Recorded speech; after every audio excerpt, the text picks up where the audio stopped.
Assalamualaikum warahmatullahi wabarakatuh. Perkenalkan, nama saya Fatma Fati Alfi dengan NIM 230401040014 dari Prodi Pendidikan Pancasila dan Kewarganegaraan.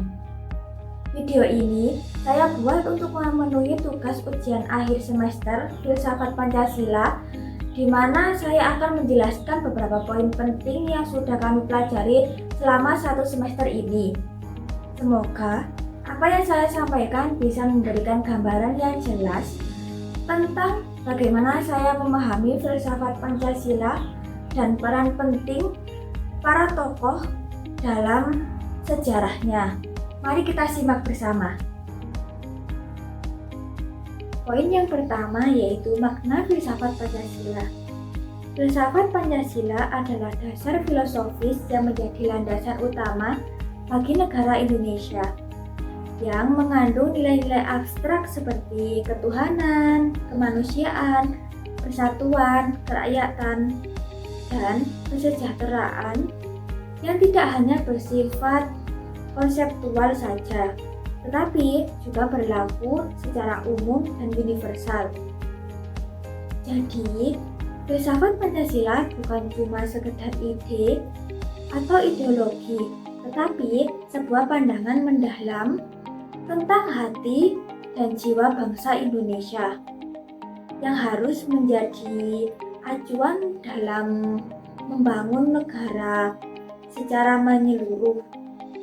Selanjutnya, filsafat Pancasila juga bermakna sebagai fondasi moral dan spiritual bangsa Indonesia yang mendasari segala perumusan dan pelaksanaan pemerintahan serta pembangunan nasional. Dengan kata lain, Pancasila adalah pandangan hidup yang menyatukan berbagai keberagaman dalam satu cita-cita nasional sekaligus memberikan arah dan makna moral dalam mengarahkan bangsa Indonesia ke masa depan yang adil dan sejahtera. Yang kedua, komentar kritis tentang pemikiran Muhammad Yamin di sidang BPUPK. Yang pertama, pemikiran Yamin yang menekankan unsur sejarah dan bahasa nasional sebagai fondasi identitas bangsa berpotensi mengabaikan keberagaman budaya dan etnis yang ada di Indonesia. Hal ini dapat menimbulkan resiko marginalisasi kelompok minoritas yang memiliki budaya dan bahasa sendiri, sehingga mengancam keberagaman sosial dan budaya bangsa.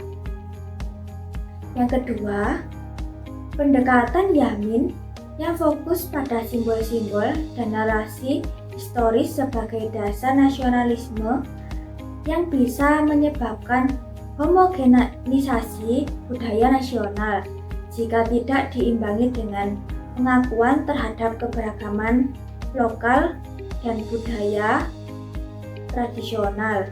Hal ini berpotensi menimbulkan eksklusi dan konflik sosial di masyarakat Indonesia dan multikultural.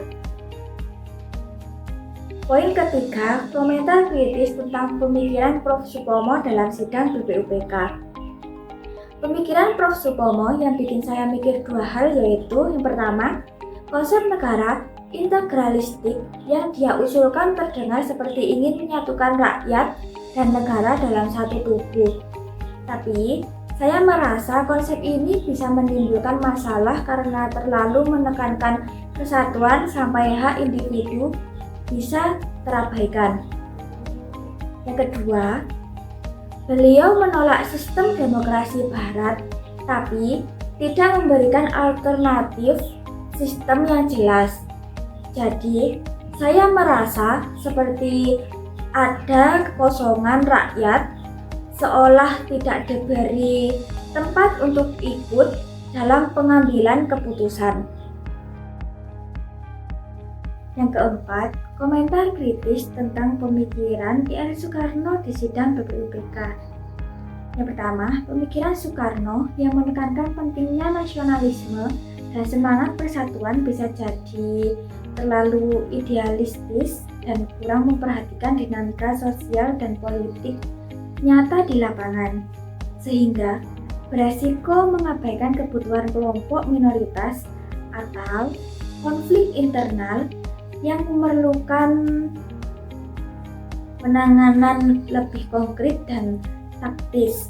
Yang kedua, pendekatan Soekarno yang menonjolkan nilai keadilan sosial dan kemerdekaan sebagai dasar negara dapat menyebabkan kesulitan dan menetapkan struktur kelembagaan yang efektif karena terlalu berorientasi pada aspirasi moral dan idealisme, sementara aspek pragmatif dan teknis pemerintahan sering terlupakan. Yang kelima, pemikir perempuan dalam sidang BPUPK. Pemikir perempuan yang hadir dalam sidang BPUPK adalah Maria Ulfa Santoso. Beliau adalah satu-satunya perempuan dalam sidang tersebut dan perannya sangat penting sebagai wakil suara perempuan pada masa itu.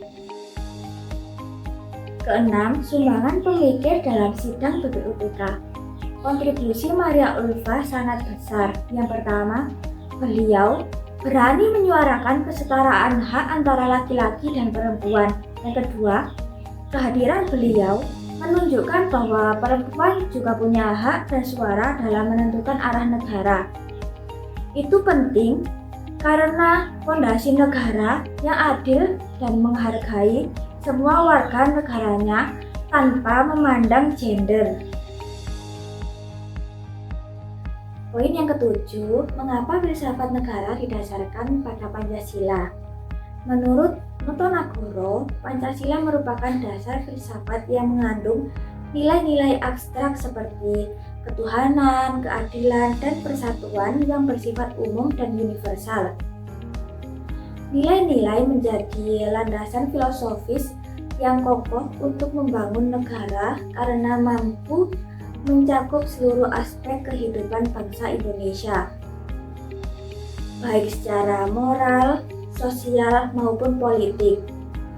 Notonegoro juga menekankan bahwa Pancasila mengandung nilai-nilai yang etis seperti kebijaksanaan, keadilan, dan keteguhan yang penting untuk memberi panduan moral dan bernegara.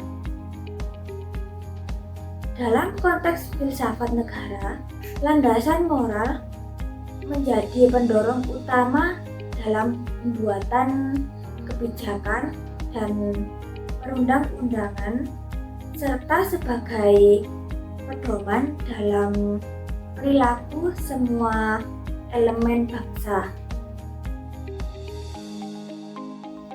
Poin yang ke-8 yaitu apa kaitan antara warga negara dengan filsafat negara dalam mewujudkan cita-cita Negara Kesatuan Republik Indonesia. Yang pertama yaitu warga negara sebagai pilar utama dalam perjuangan mewujudkan cita-cita Negara Kesatuan Republik Indonesia. Filsafat negara menjelaskan bahwa warga negara punya peranan penting dalam membangun dan menjaga negara ini. Kalau warga memahami dan menjalankan nilai-nilai Pancasila, misalnya seperti toleransi, keadilan, dan persatuan, mereka ikut serta mewujudkan cita-cita kemerdekaan dan keadilan sosial yang tertulis dalam pembukaan Undang-Undang Dasar 1945. Yang kedua, warga negara sebagai bagian dari identitas bangsa yang berlandaskan Pancasila. Filsafat negara memberikan dasar filosofi tentang siapa kita sebagai bangsa Indonesia.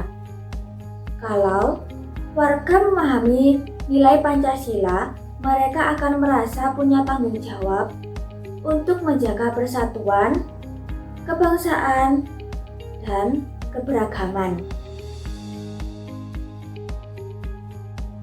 Itu saja yang bisa saya sampaikan. Intinya, Pancasila itu harus dijalani, bukan cuma dihafalin, mulai dari hal kecil seperti adil, jujur, dan peduli sama sekitar. Terima kasih sudah menonton. Wassalamualaikum warahmatullahi wabarakatuh.